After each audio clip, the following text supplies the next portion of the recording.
ہم نے کوئی ضمانت اٹھائی ہے تمہاری؟ مدینے کا صحابی حضور کریم صلی اللہ تعالی علیہ وسلم کی خدمت عالیہ میں آیا، میرے ابا کے ذمہ قرض ہے، میری غیرت گوارا نہیں کرتی، میری طبیعت گوارا نہیں کرتی، میرا مزاج گوارا نہیں کرتا، میں بیٹا دنیا میں موجود ہوں، میرا ابا قبر میں مقروض پڑا ہو۔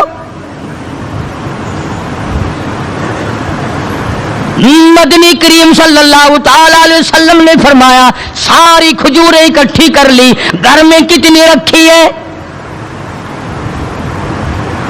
بچوں کے لیے کتنا رکھا کھانے کے لیے؟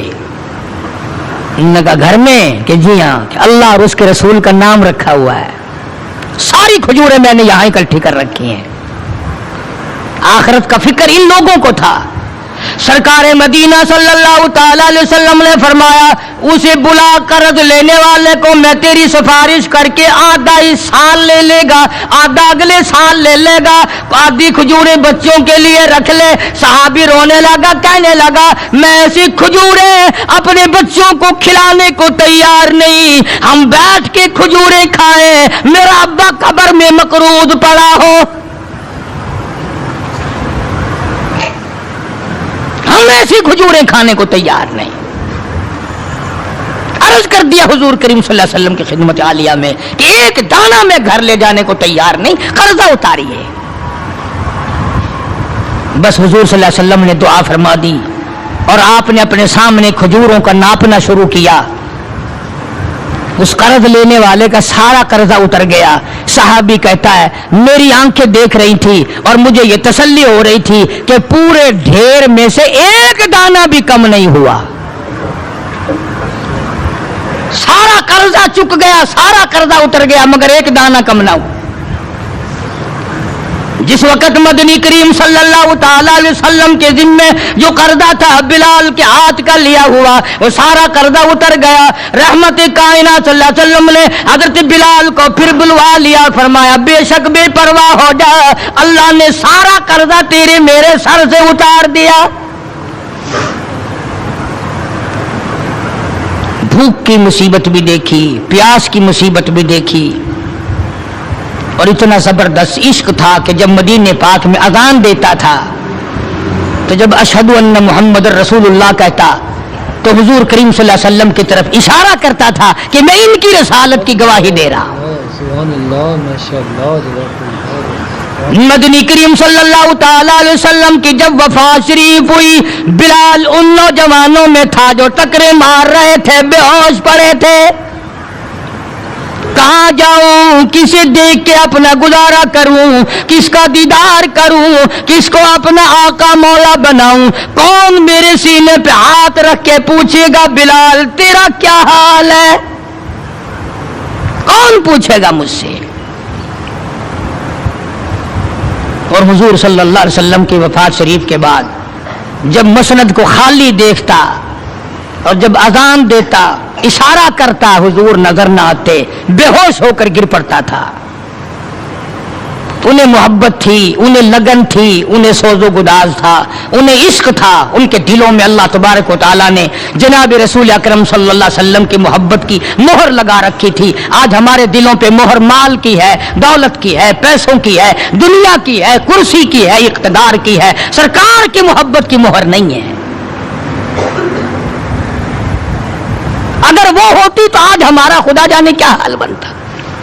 اس لیے قرآن کریم نے ان لوگوں کی تعریف کی، فرمایا الذین آمنوا وہاجروا وجاہدوا فی سبیل اللہ، بے شک وہ لوگ جنہوں نے اللہ کے نام پہ ہجرت کی، اللہ کے نام پر ایمان لائے، اسی کے نام پہ ہجرت کی اور جہاد کیا میری راہ میں، بِأَمْوَالِهِمْ وَأَنفُسِهِمْ، مالی قربانی کی، جان کی قربانی دی۔ اللہ کہتا ہے اولئک اعظم درجۃ عند اللہ، یہی ہے وہ لوگ جن کے بہت بڑے درجے بلند ہیں میرے یہاں، میں خدا کے نزدیک ان کے درجے بڑے ہیں، میں خدا کے نزدیک ان کے مقام بڑے اونچے ہیں۔ میں پروردگار عالم کے نزدیک ان لوگوں کے مقامات بڑے اونچے ہیں، اور خدا جن کو اونچا کہے وہ کتنے اونچے ہوں گے۔ اور دونوں شہادتیں اللہ پاک کی قرآن میں ہیں حضرات صحابہ کرام کے بارے میں۔ تمہارا اس طرف دھیان نہیں، تمہیں تو صرف تھوڑی سی کوئی انگلی لگا دے، دیکھو جی فلانے نے فلانے کا حق مار لیا تھا، دیکھو نا جی برا ہوا نا جی، اوہو تم بھی فیصلہ کر جج بن جاتے ہو، تم بھی فیصلہ کرنے والے بن جاتے ہو۔ ٹھیک ہے یار، صحابہ کے درجے تو بڑے ہیں، مگر یہ بات تو نہیں چاہیے تھی انہیں۔ تجھے کیا پتا ہے؟ تجھے اپنے ایمان کا تو پتہ نہیں، تو صحابہ کرام کے ایمان کا پتہ کرتا ہے۔ ساری عمر گوں کھاتے گزر گئی، حرام کا پیشاب پیتے گزر گئی، ہم صحابہ کرام کے فیصلے کریں گے؟ اور فیصلہ کرنے والے ہم، اور فیصلہ نبی کے یاروں کا، نبی کے دیوانوں کا، نبی کے پروانوں کا۔ خدا گواہ ہے، خدا کہتا ہے بِأَمْوَالِهِمْ وَأَنفُسِهِمْ کہ ان لوگوں نے مال بھی قربان کیا، جان بھی میرے اوپر قربان کر دی۔ خدا گواہ ہے، رسول گواہ ہے، قرآن گواہ ہے۔ تم صحابہ کرام میں 1 کروڑ عیب نکالو، کوئی صحابہ کے درجے کو نقصان نہیں پہنچا سکتا۔ 1500 سال پہلے کی باتیں کرنے کے لیے بڑے ہوشیار ہو، آج کل کی باتیں کوئی نہیں کرتا۔ کیسے کریں؟ انشاءاللہ شام جیل میں ہوگی۔ آج کل کی باتیں کرو نا، کس محکمے میں کیا ہو رہا ہے، کس جگہ کیا ہو رہا ہے، کیا کر رہے ہیں وزراء، کیا کر رہے ہیں سفراء، کیا کر رہے ہیں بڑے بڑے افسر، ان کی بات نہیں کرتے، رسالے چھاپے پھرتے ہیں صحابہ کرام کے نام پر۔ میں تمہیں ایک بات کہتا ہوں، آج بڑا بد نصیب ہے وہ آدمی، اور بڑا بدبخت ہے وہ آدمی، اور میں تو آگے بڑھ کر کہوں گا بڑا لعنتی ہے وہ آدمی جو محمد صلی اللہ علیہ وسلم کے یاروں کا شکوہ کرے، گلہ کرے حضور کے یاروں کا، ان یاروں کا جو حضور کے آڑے وقت میں کام آئے،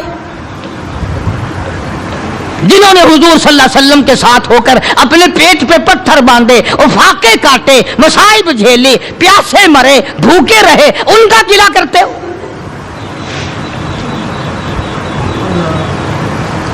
اور پھر تمہیں جج کس نے بنایا ہے؟ تم ہوتے کون ہو؟ تم کون ہو محمد صلی اللہ علیہ وسلم کے یاروں کا فیصلہ کرنے والے؟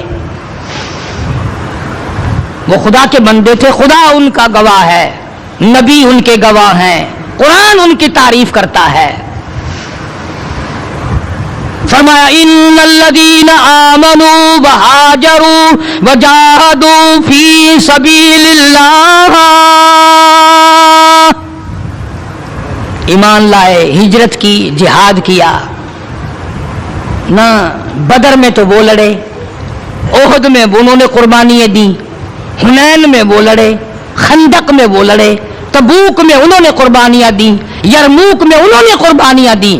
ایک صحابی ایسا ہے حضرت خالد بن ولید رضی اللہ تعالیٰ عنہ نے 125 جنگ لڑے ہیں، اور اسلام کے نام پر جنگیں تو انہوں نے لڑی، اور تم کرسیوں پہ بیٹھ کر میز پہ رسالے رکھ کر فیصلے تم کرتے ہو۔ تم ہو کون؟ یہ تو منافقوں کی اولاد کر سکتی ہے، یہ تو یہودیوں کی اولاد کر سکتی ہے، یہ تو عیسائیوں کی اولاد کر سکتی ہے، مسلمان کا تخم ایسا نہیں کر سکتا۔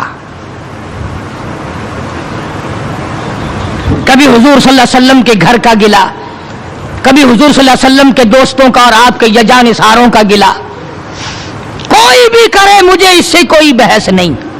بہرحال ہم ان کو اپنا نہیں جانتے، اور جو نبی کے یاروں کے نہیں وہ ہمارے نہیں، ہاں وہ ملک کے نہیں، وہ قوم کے وفادار نہیں ہو سکتے، وہ ملت کے وفادار، اور جو نبی کے دروازے کا وفادار نہیں وہ تیرا وفادار کب ہوگا؟ یہاں تو غلامی کرنے والوں نے سب کچھ کمایا ہے، ہاں سب کچھ کمایا غلامی کرنے والوں نے۔ اللہ غنی، ان کی پیٹھ گواہ ہے کہ انہوں نے اسلام کے لیے کیا کیا، ان کے کمر پہ کوڑوں کے نشانات گواہ ہیں کہ انہوں نے اسلام اور ایمان کے لیے کیا کیا۔ سیدنا بلال سبقت رضی اللہ تعالیٰ وفات شریف کے بعد مدینے میں رہ نہ سکے، منبر خالی میرے سے دیکھا نہیں جاتا، دمشق چلے گئے،